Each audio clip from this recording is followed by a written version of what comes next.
নমস্কার, আমি অভিজিৎ। আমাদের চ্যানেলে আপনাদের স্বাগত জানাচ্ছি।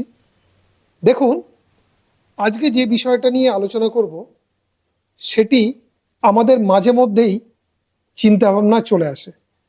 মার্কেট যখন খুব পরিমাণে পড়তে থাকে, মার্কেট যখন অনেক পড়ে, প্রত্যেকটা খবরের কাগজে হেডলাইনে আসছে যে মার্কেটের সাংঘাতিক পতন, আরও পড়বে, চারিদিকে একটা আতঙ্কজনক একটা পরিস্থিতি, তখন কি করা উচিত? আজকের ভিডিওটা সেটা নিয়ে। পুরো ভিডিওটা খুব ভালো করে দেখুন, একেবারে স্কিপ করবেন না।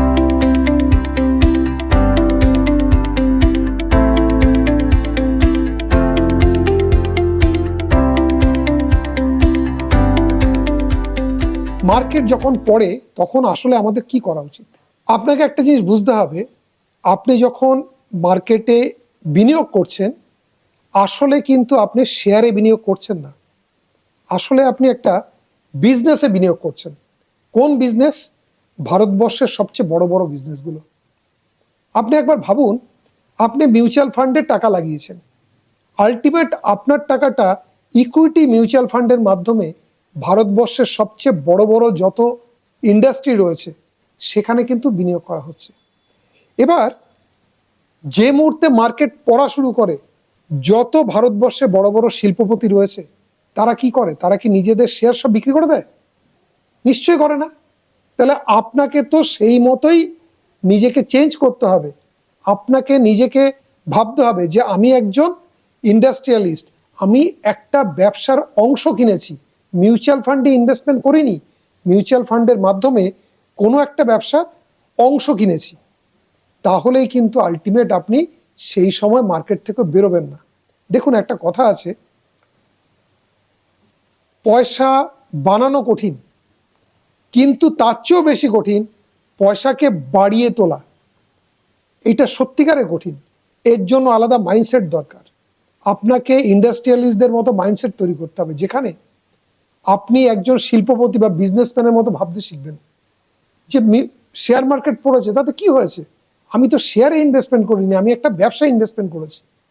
দেখুন, এই স্লাইডে শেয়ার মার্কেটের যে ইন্ডেক্স আছে সেটা সেন্সেক্স বলে, বিএসসি স্টক এক্সচেঞ্জের যে ইন্ডেক্স, 1984 থেকে 2024 কতবার হাই করেছে।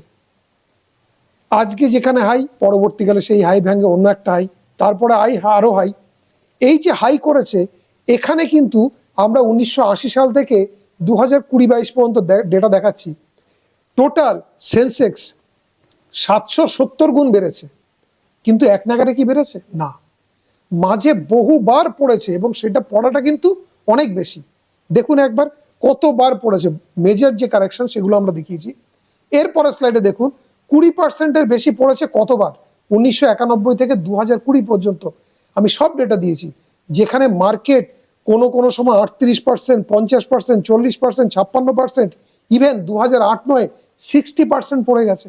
আপনি ভাবুন, আপনি টাকা রেখেছেন, সেই টাকা 60% ফল করেছে, আপনার কিন্তু মাথা কাজ করবে না। তখন আপনাকে ভাবতে হবে যে আমি আলটিমেট টাকা তো শেয়ারে লাগাইনি, আমি ব্যবসা লাগিয়েছি। আলটিমেট ব্যবসা তো উন্নতি করবেই, আর সেটা যদি করে তাহলে আমি তো ভুল জায়গায় নেই। এই মেন্টালিটি যতক্ষণ না রাখতে পারবেন, ততক্ষণ যখনই মার্কেট পড়বে আপনি ভয় পেয়ে যাবেন। ভয় পেয়ে কি করবেন? ওখান থেকে ইনভেস্টমেন্টটা তুলে নেবেন। তুলে নিয়ে যাবেন কোথায়? ব্যাংক, পোস্ট অফিসে, ফিক্সড ডিপোজিটে। আপনি কিন্তু আলটিমেট সম্পদ তৈরির যে পথ, সেখান থেকে একদম বেরিয়ে যাবেন। এই স্লাইডে দেখুন 1990 থেকে 2024 সেন্সেক্সের ডেটা আমরা দেখিয়েছি। প্রথমে কি আছে? একেবারে বাঁদিকে আছে সাল, মাঝখানে আছে ড্রডাউন, লাস্টে আছে রিটার্ন। 1990 সালে কি হয়েছে? 1990 সালে বছরের কোনো একটা সময় 34% মার্কেট পড়ে গেছে, অথচ দেখুন বছরের শেষে গিয়ে 34% পজিটিভ রিটার্ন। 91-তেও একই জিনিস, 92-তে একই জিনিস। প্রতিটা বছর মার্কেটের কোনো না কোনো সময় আসবে যখন মার্কেট এতটাই নিচে থাকবে, আপনাকে নাড়িয়ে দেবে। তখন আপনি ভাবতে থাকবেন যে এখান থেকে কি আমি বেরিয়ে যাব, বেরিয়ে গিয়ে অন্য কোথাও যাব। 2016 থেকে 2024 এই ডেটা দেখুন। এখানে ডান দিকটা আপনি দেখুন, একটা বছরও কিন্তু নেগেটিভ রিটার্ন নেই। 2016 সালে 2% পজিটিভ রিটার্ন, 2017-এ 27, 18-তে 7%, প্রত্যেকটা বছর কিন্তু নেগেটিভ রিটার্ন নেই, কোনো বছরে নেই, সব পজিটিভ রিটার্ন। কিন্তু বছরের মাঝে কোনো একটা সময় কি ধরনের মার্কেট ক্র্যাশ করেছে একবার দেখুন। এই সময় কিন্তু আপনার থাকা জরুরি, এবং সেটা থাকতে তখনই পারবেন যখন আপনার মেন্টালিটি এইভাবে কাজ করবে যে আমি একটা ব্যবসায় টাকা লাগিয়েছি। প্রশ্নটা হচ্ছে, শর্ট টার্মে মার্কেট বিভিন্ন কারণে ওপর নিচ করতে পারে, সেন্টিমেন্ট, লিকুইডিটি, কোনো একটা ঘটনা আসলো, কোনো একটা অদ্ভুত জিনিস ঘটে গেল, দেশে কোনো অ্যাক্সিডেন্ট ঘটলো, সব কিছু মার্কেটকে এফেক্ট ফেলতে পারে। কিন্তু লং টার্মে একটা জিনিসই মার্কেটকে টেনে তোলে, সেটা হচ্ছে আর্নিং।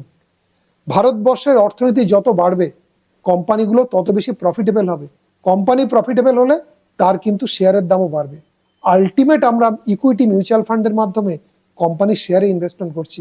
যতক্ষণ ভারতের গ্রোথ ঠিকঠাক আছে, ততক্ষণ অন্যদিকে কোনো চিন্তা ভাবনা করার জায়গা নেই। এবার যে স্লাইডটা দেখাচ্ছি, সেখানে দেখুন অনেকেই মার্কেটকে টাইমিং করে, যে আমি মার্কেট যখন নিচে থাকবে তখন আমি ঢুকবো, মার্কেট যখন ওপরে তখন বেরোবো। এখানে 3টে বার আছে, দেখুন একেবারে বাঁ দিকে কি আছে, কোনো একজন লোক যখন ইনভেস্টমেন্ট করেছে বছরে 46 বছরের ডেটা কিন্তু, হ্যাঁ, এই 46 বছরের মধ্যে প্রতি বছর উনি যখনই ইনভেস্টমেন্ট করেছেন মার্কেট হাইতে ছিল। মাঝের বারটা কি আছে, যখন ইনভেস্টমেন্ট করেছে মার্কেট তখন সবচেয়ে নিচে ছিল। আর লাস্টের বারটা কি, ডান দিকের বারটা, ইনি ওপরেও না নিচেও না, ইনি প্রতি মাসে 10 তারিখে একটা নির্দিষ্ট অ্যামাউন্ট ইনভেস্টমেন্ট করে গেছে। তিনজন ব্যক্তি, তিনজনের রিটার্ন দেখুন 14%-এর কাছাকাছি, 0.8 ধার ওধার। তার মানে মার্কেটকে টাইমিং করার কোনো দরকার নেই, আপনাকে মার্কেটকে টাইম দিতে হবে। যত টাইম দেবেন তত কিন্তু আলটিমেট আপনি ভালো রিটার্ন পাওয়ার সম্ভাবনা তৈরি হবে। এখানে একটা কথা বলি, আমাদের কিভাবে মার্কেটে আসা উচিত। কোনো অবস্থাতেই সাধারণ মানুষের স্টক মার্কেটে ডাইরেক্ট ইনভেস্টমেন্ট করা উচিত না, মিউচুয়াল ফান্ডের মাধ্যমেই আসা উচিত।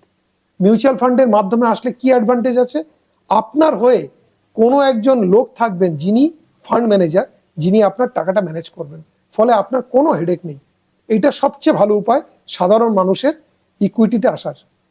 এবার কোন মিউচুয়াল ফান্ডে করব, অসংখ্য মিউচুয়াল ফান্ড, এর জন্য আলাদা রিসার্চ দরকার আছে, সেটা কিন্তু সাধারণ মানুষের পক্ষে সম্ভব না, তার জন্য একজন প্রফেশনাল লোক দরকার। ডেফিনেটলি মিউচুয়াল ফান্ডে ইনভেস্টমেন্টের আগে একজন ভালো অভিজ্ঞ মানুষের পরামর্শ নেওয়া উচিত। যদি এই বিষয়ে কোনো কিছু জানার থাকে, স্ক্রিনে আমাদের নাম্বার রয়েছে, আপনি নির্দ্বিধায় আমাদের ফোন করতে পারেন, আমরা আমাদের সাহায্য মতো আপনাকে সহযোগিতা করার চেষ্টা করব। ভিডিওটি যদি ভালো লাগে, আপনার চেনা জানা প্রত্যেকটা মানুষকে ভিডিওটা শেয়ার করবেন, তাদের দেখার জন্য অনুরোধ করবেন। ভালো থাকবেন, ধন্যবাদ, নমস্কার।